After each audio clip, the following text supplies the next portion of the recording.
প্রিয় দর্শক আসসালামু আলাইকুম। আশা করছি সবাই অনেক ভালো আছেন, সুস্থ আছেন। আজকে আমি তৈরি করব বেকারি স্টাইলের বন রুটি। এই রুটিগুলো ঘরেই কিন্তু খুব সহজে আপনারা বানিয়ে নিতে পারবেন, আর খেতেও কিন্তু একেবারে বেকারির মতোই হবে। এই রুটিগুলো যদি একবার তৈরি করেন তাহলে কিন্তু কেউ বিশ্বাসই করবে না এটা আপনি ঘরেই তৈরি করে নিয়েছেন। এটা এতটা সফট এবং নরম তুলতুলে, মুখে দিলেই কিন্তু মিলিয়ে যাবে। আজকে এই রেসিপিটি শেয়ার করব। রেসিপি ভালো লাগলে অবশ্যই একটা লাইক দিতে ভুলবেন না। তাহলে চলুন কথা না বাড়িয়ে রেসিপিতে চলে যাচ্ছি।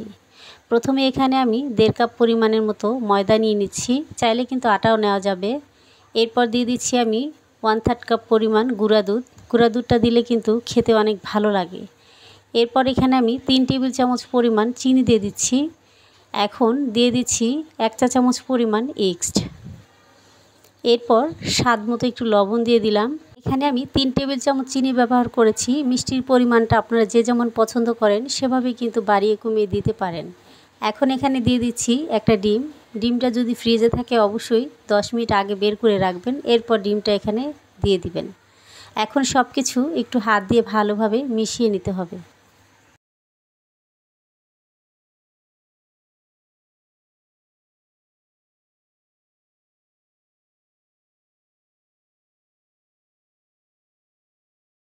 সব কিছু আমি কিন্তু ভালোভাবে একটু মিশিয়ে নিয়েছি। এখন দিয়ে দিচ্ছি পানি। আমি এখানে হালকা কুসুম গরম পানি নিয়েছি, এটা দিয়ে এখন মেখে নিব।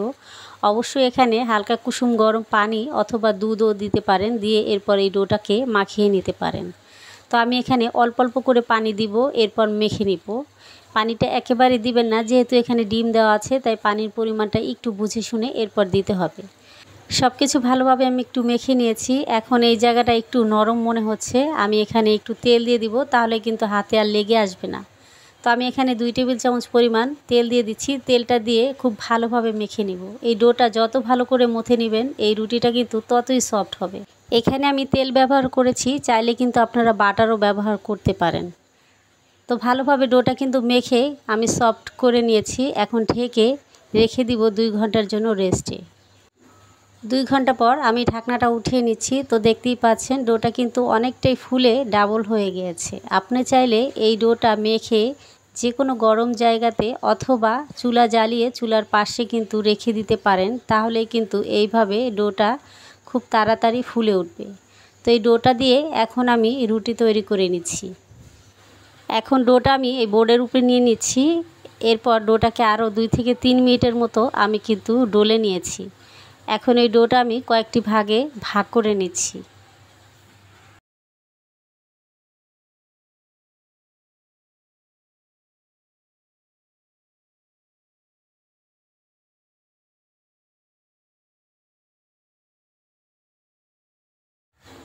আমি একটু ছোট ছোট করে নিয়েছি, এতে করে কিন্তু এই রুটিগুলো খুব তাড়াতাড়ি হয়ে যাবে।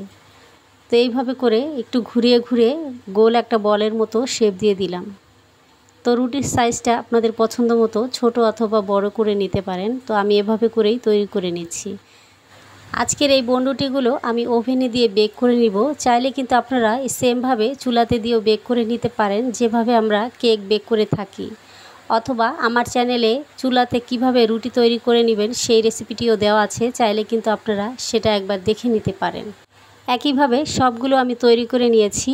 আমি এই প্লেটটার মধ্যেই বেক করে নিব, এজন্য এখানে দিলাম। এরপর এখন ঢাকনা দিয়ে ঢেকে 30 মিনিটের মতো আমি রেস্টে রেখে দিব। অবশ্যই এখানে রেস্টে রাখতে হবে। তো ফিরে আসলাম 30 মিনিট পর। তো দেখতেই পাচ্ছেন ডোটা কিন্তু আবারও ফুলে অনেকটাই ডাবল হয়ে গেছে। এখন আমি এই ট্রেটা ধরে ওভেনে দিয়ে দিব। ওভেনে আমি 180 ডিগ্রিতে 10 মিনিটের জন্য বেক করে নিচ্ছি। কারো কারো ওভেনের সময়টা কিন্তু একটু কম অথবা বেশিও লাগতে পারে। তো আমি রুটিগুলো কিন্তু 10 মিনিটের মতো বেক করে নিয়েছি। তো 10 মিনিট পর এখন আমি ওভেন থেকে রুটিগুলো বের করে নিচ্ছি। আমার রেসিপি আপনাদের কাছে কেমন লেগেছে অবশ্যই কমেন্ট করে জানাবেন, আর ভালো লেগে থাকলে অবশ্যই লাইক কমেন্ট শেয়ার করবেন। এইরকম সহজ মজার রেসিপি পেতে অবশ্যই চ্যানেলটিকে সাবস্ক্রাইব করে নিয়মিত সঙ্গেই থাকবেন। তো রুটিগুলো কিন্তু আমি বের করে এরপর একটু উপর দিয়ে বাটার ব্রাশ করে দিচ্ছি, এতে করে দেখতে আরও অনেকটা আকর্ষণীয় লাগবে। রুটিগুলো মাশাআল্লাহ এতটা সুন্দর হয়েছে, আর খেতেও কিন্তু অনেক মজার হয়েছিল। এই সেম রেসিপি ফলো করে কিন্তু আপনারাও চাইলে এইভাবে ছোট ছোট বনরুটি তৈরি করে নিতে পারেন। খেতেও কিন্তু ভীষণ ভালো লাগে। রুটিগুলো এতটা নরম এবং তুলতুলে, মুখে দিলে কিন্তু সঙ্গে সঙ্গে মিলিয়ে যাচ্ছে। আপনারা দেখে নিশ্চয়ই বুঝতে পারছেন রুটিটা কতটা সফট হয়েছে। এইভাবে বনরুটি তৈরি করে কিন্তু আপনারা বাচ্চাদের টিফিনেও দিতে পারেন। বাচ্চারা খেতে অনেক বেশি পছন্দ করবে।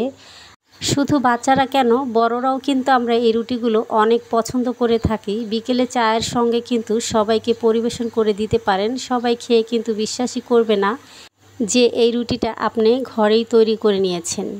সব কিছু যদি উপকরণগুলো আপনারা এই মাপেই করেন তাহলে কিন্তু আপনাদের রুটিগুলো একেবারে পারফেক্ট হবে ইনশাল্লাহ। সবগুলো রুটি আমি অন্য আরেকটি প্লেটে সাজিয়ে এরপর পরিবেশন করছি। তো তৈরি হয়ে গেল খুব সহজেই বেকারি স্টাইলের রুটি। এত সহজে যদি রুটি ঘরেই তৈরি করে নেওয়া যায়, দোকান থেকে কিনে খাওয়ার কিন্তু প্রয়োজনই হবে না। যখনই মনে হবে রুটি খেতে ইচ্ছে করছে, ঠিক তখনই কিন্তু এইভাবে আপনারা বাসায় রুটি তৈরি করে সবাইকে দিতে পারেন। এখন একটা রুটি আমি একটু কাছ থেকে আপনাদের একটু ভেঙে শেয়ার করি, তাহলেই বুঝতে পারবেন। ভিতর পর্যন্ত কিন্তু খুব সুন্দর জালিদার হয়েছে আর এই রুটিগুলো খুবই নরম এবং তুলতুলে। আমি আশা করছি আমার আজকের রেসিপি আপনাদের কাছে অনেক ভালো লেগেছে। আজকে এখানে বিদায় নিব। সবাই অনেক বেশি ভালো থাকবেন, সুস্থ থাকবেন। আল্লাহ হাফেজ।